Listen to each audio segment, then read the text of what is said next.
مخصوص نشستوں کا فیصلہ تاحال نہ ہو سکا۔ تحریک انصاف نے پیر کے روز مخصوص نشستوں کے فیصلے میں عمل درآمد نہ ہونے پر الیکشن کمیشن کے خلاف توہین عدالت کی درخواست دائر کر دی ہے۔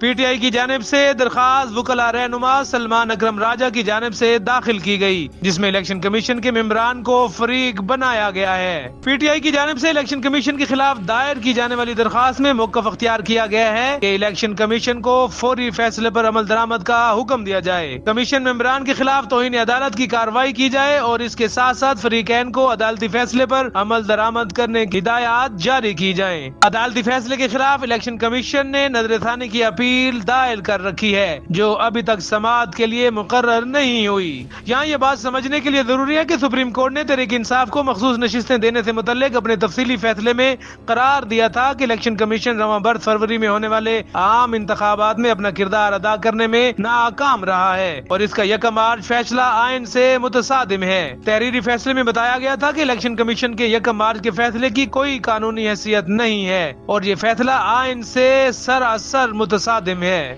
واضح ہے کہ الیکشن کمیشن نے 1 مارچ کو یہ فیصلہ سنایا تھا کہ اگر کسی جماعت کے پاس انتخابی نشان نہیں ہے تو پھر وہ مخصوص نشستوں کی اہل نہیں رہتی۔ سپریم کورٹ نے تحریک انصاف کو مخصوص نشستیں دینے سے متعلق اپنے تفصیلی فیصلے کرتے ہوئے کہا تھا کہ ابھی اس میں بھی شک ہے کہ آیا election commission P T I سے بلے کا نشان چھین سکتا تھا یا نہیں۔ عدالت نے لکھا کہ ابھی بلے کے نشان والے سپریم کورٹ کے 13 جنوری کے فیصلے کے خلاف تحریک انصاف کی نظر ثانی کی اپیل زیر التوا ہے، اس وجہ سے ابھی اس پر مزید بات نہیں کی جا سکتی۔ البتہ عدالت نے یہ ضرور کہا کہ الیکشن کمیشن جو رولز بناتا ہے وہ آئین اور قانون پر حاوی نہیں ہو سکتے۔ سپریم کورٹ کے تفصیلی فیصلے میں عدالت نے یہ موقف اختیار کیا تھا کہ آئین یا قانون سیاسی جماعت کو انتخابات میں امیدوار کھڑے کرنے سے نہیں روکتا۔ فیصلے کے مطابق الیکشن کمیشن کا رول 94 آئین اور الیکشن ایکٹ 2017 سے متصادم ہے۔ رول 94 مخصوص نشستوں کی الاٹمنٹ کے طریقہ کار سے متعلق ہے۔ عدالت نے قرار دیا کہ انتخابی رولز الیکشن ایکٹ کے مطابق ہی بنائے جا سکتے ہیں اور انتخابی رولز میں ایسی چیز شامل نہیں کی جا سکتی جو الیکشن ایکٹ میں موجود نہ ہو۔ عدالت نے اپنے تفصیلی فیصلے میں یہ بھی لکھا تھا کہ اگر کوئی جماعت الیکشن ایکٹ کے سیکشن 209 پر عمل پیرا نہیں ہوتی اور انٹرا پارٹی انتخابات نہیں کرواتی تو پھر اس کے بدلے میں اسے صرف انتخابی نشان سے ہاتھ دھونے پڑ سکتے ہیں، باقی اس سے کم زیادہ کچھ نہیں ہو سکتا، جبکہ الیکشن کمیشن کی طرف سے ایسی کوئی ڈکلیریشن کسی سیاسی جماعت کے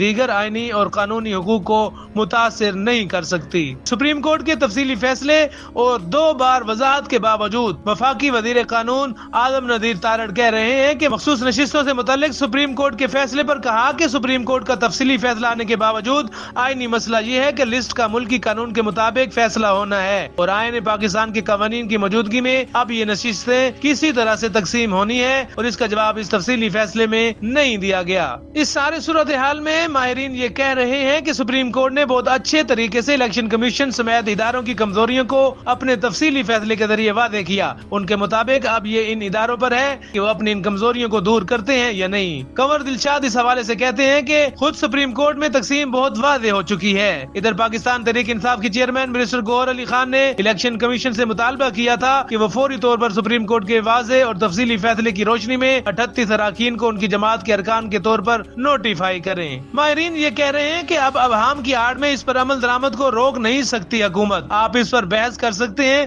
لیکن آپ یہ نہیں کہہ سکتے کہ اس میں یہ خامی ہے اور ہم اس پر عمل نہیں کریں گے۔ ماہرین یہ کہہ رہے ہیں کہ سپریم کورٹ کے فیصلے پر عمل درآمد آئینی طور پر صرف اسی صورت میں رک سکتا ہے کہ عدالت اس پر نظر ثانی درخواست سننا شروع کر دے اور کہے کہ اس فیصلے پر درخواست آنے تک عمل درآمد روکا جا سکتا ہے۔ دوسری جانب حکومت کی جانب سے مخصوص نشستوں کے اوپر ابھی تک کوئی واضح پیغام نہیں دیا جا رہا، نہ ہی الیکشن کمیشن مخصوص نشستیں تحریک انصاف کے حوالے کرنے کے لیے تیار دکھائی دے رہا ہے۔ اطلاعات یہ بھی آ رہی ہیں کہ قومی اسمبلی کے اسپیکر ایاز صادق کا بھی یہ کہنا ہے کہ وہ مخصوص نشستوں کے حوالے سے الیکشن کمیشن کے فیصلے کے پابند ہیں۔ انہوں نے کہا کہ موجودہ رولنگز کے مطابق اب یہ سیٹیں کسی بھی طرح سے پی ٹی آئی کو نہیں دی جا سکتی۔ اس حوالے سے اونٹ کس کروٹ بیٹھے گا، اس اپڈیٹ کے لیے جڑے رہیے نیوز ویو اردو کے ساتھ۔